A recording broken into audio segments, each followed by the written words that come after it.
What's up, everybody, and welcome in to another edition of the Sit Down. As always, if you enjoyed this video, please make sure you hit that like button and let me know what you think of today's discussion in the comment section below. If you're new around here, you just haven't done it yet, or living under a rock and seeing this video for the first time, I don't know what you're waiting for.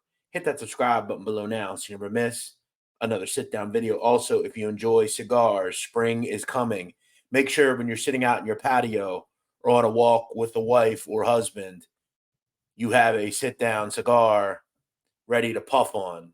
The link to buy is in the pinned comment of this video. Support the show and our friends at Pravada Cigar Club. Today, ladies and gentlemen, we're going to get into yet another organized crime topic. And the talk of the mafia genre over the last week or so is the appearance of Philadelphia alleged boss, Skinny Joey Merlino, on Vlad TV. This was the first interview that Merlino has done with anyone other than his co-host, Joe Little Snuff Perry. There's a lot we know about Joey Merlino, but there's a couple of things we don't.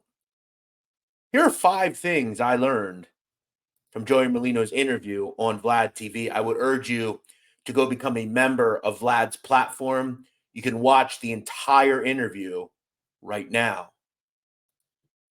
As we know with Joey Merlino, he has done plenty of prison time in his career in organized crime, or allegedly in organized crime, one of which was a sentence of 14 years when he was convicted or subsequently sentenced in the early 2000s. He would ultimately be released after serving over a decade in federal prison. Now, one thing he would say in the interview is that he was acquitted of essentially everything, but that the government got him on racketeering and receiving stolen property. Now, Merlino would state in the interview that initially his sentencing guidelines under federal statutes was 5 years, but that the judge, who he said multiple times in multiple cases hated him, gave him a long end of the sentence.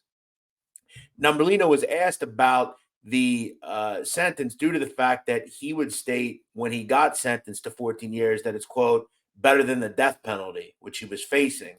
Now, in the interview, Merlino would say that it was, quote, a layup and walk in the park doing 14 years. Now, there is something we would learn about Merlino, which I never knew. In the interview, he would state that at one point he spent time at USP Terre Haute in Indiana. Now, USP Terre Haute is, outside of ADX, one of the most dangerous federal prisons in America, and it is the prison that houses death row eligible inmates in the federal system. He would state in the interview, Merlino, that he was there with, quote, 30 or so terrorists. And he would also say that at one point, one of the people in the unit he was in was John Walker Lynn, who at one point lived in California and was an American citizen who went to the Middle East to fight alongside the Taliban. John Walker Lynn did about 20 plus years in federal prison and was released in 2022. Merlino would state about John Walker Lynn that he was, quote, a fucking nut. Now, we would also learn something interesting about Merlino. He was added, according to him, to the no-fly list, which is quite interesting. For anyone that isn't aware, the no-fly list is essentially a list that the federal government and Transportation Security Administration create in a database that identifies information of known and suspected terrorists and prevents them from flying. As far as I know, Joey Merlino is not a suspected terrorist. But for a period of time, he was on the no-fly list, and he claimed that he would have to drive back from Indiana to the Philly area at one point because he couldn't fly. Now, in the interview, Merlino would also talk a lot about his gambling problems, the fact that he loves sports betting, and that he's a, quote, degenerate. Now, he would also ask Vlad TV at one point in a very funny exchange if he had any bookmakers he could put bets in. Now, at one point, Merlino would also talk about the fact that he enjoys nice things, saying, quote, I like nice things. Is dressing good or driving a nice car a crime? It absolutely isn't. The question that I would have posed to Merlino at that point is, What do you do for a living exactly? How have you made your money so much over the years? How have you afforded to, drive nice cars? How do you wear Louis Vuitton? How do you bet games? That is a good question to ask. I just found that quote to be really interesting from Merlino because in the end, he's not wrong. It is not illegal to drive a nice car or dress in Louis Vuitton. But again, my question is, how does he afford that lifestyle? Now, one story Molino told that I had absolutely no idea of was a story involving a rapper. Here he can be seen with Meek Mill. And we've known over the years that Molino does have an interest in hip hop. He is involved at some points in a black community.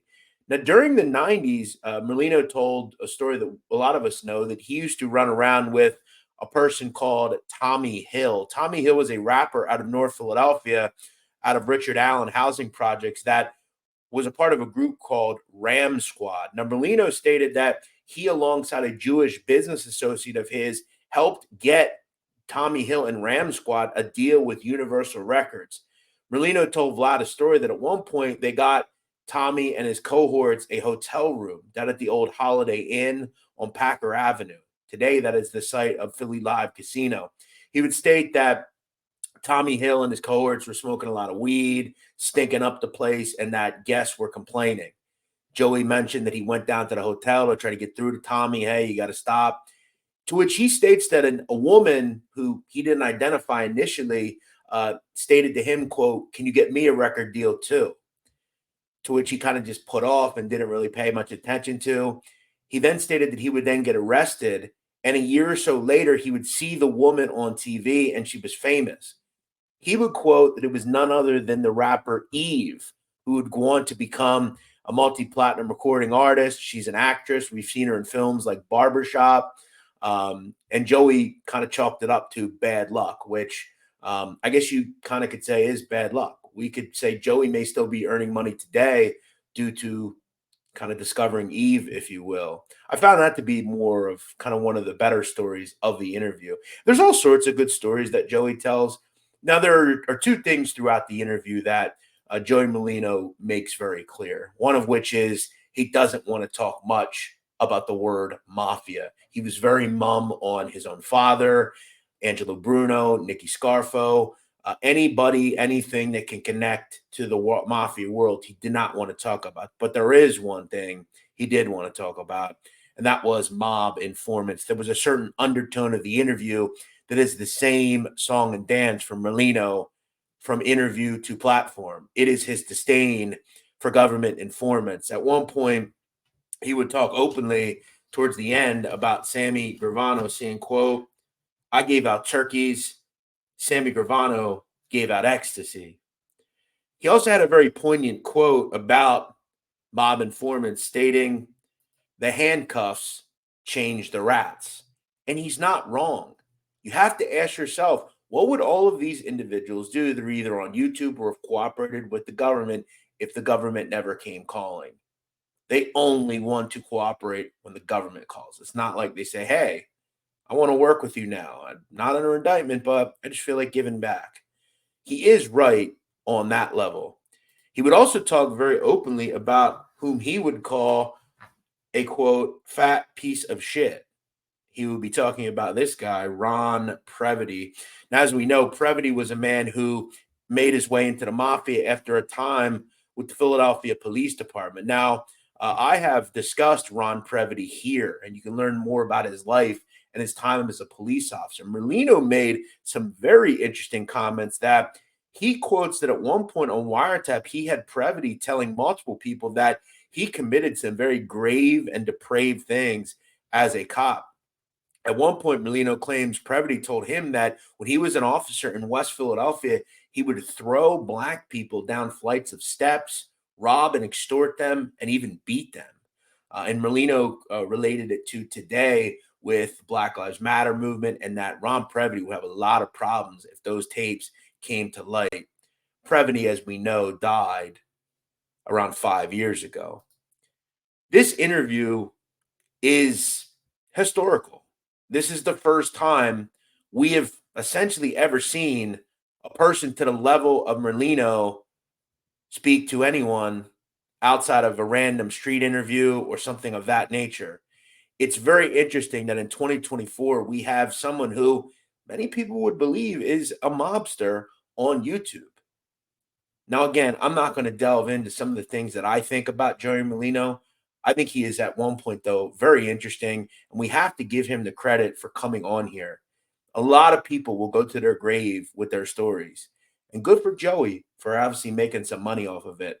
I'd urge you right now to go check out the full interview of Joey Merlino on Vlad TV.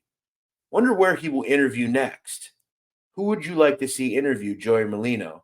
Let me know in the comments below. And what was your favorite moment of the interview if you watched it? Let me know as well. We'll see you next week here on the Sit Down.